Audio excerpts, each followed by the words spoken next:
અમરેલી બગસરા શહેર અને ગ્રામ્ય વિસ્તારમાં આવ્યો વાતાવરણમાં પલટો. ધોધમાર વરસાદ પડ્યો. બગસરા તાલુકાના નાના મોટા મુંજિયાસર, માણેકવાડા, રફાળા, સાપર, સુડાવળ સહિત ગામે ગામ સાર્વત્રિક વરસાદ પડ્યો. બગસરા શહેરમાં ઠેર ઠેર વરસાદી પાણી ભરાયું. જોરદાર વરસાદ નોંધાયો. શહેરના મુખ્ય બજારમાં વરસાદી પાણી નદીઓની માફક જોવા મળ્યો. બગસરા પંથકમાં ભારે વરસાદના પગલે ખેડૂતોમાં ખુશીનો માહોલ. Reporter Ashok Manvar, India 24 news, Amreli.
Vithalbhai Hirani, ગામ બગસરા, જિલ્લો અમરેલી.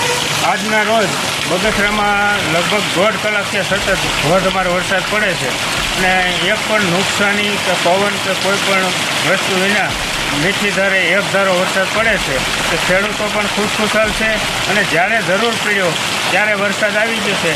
આમ 15 દિવસ લેટ થયો વરસાદ, પણ વાવણી પણ ખેડૂતોને બગસરા તાલુકામાં સરસ થઈ અને પાછો ઉગી ગયું, બધી વાવણી સરસ ઉગી ગઈ અને પાછો મેઘરાજા રીઝવા છે અને ખેડૂતો ખુશખુશાલ છે અને આનંદ છે.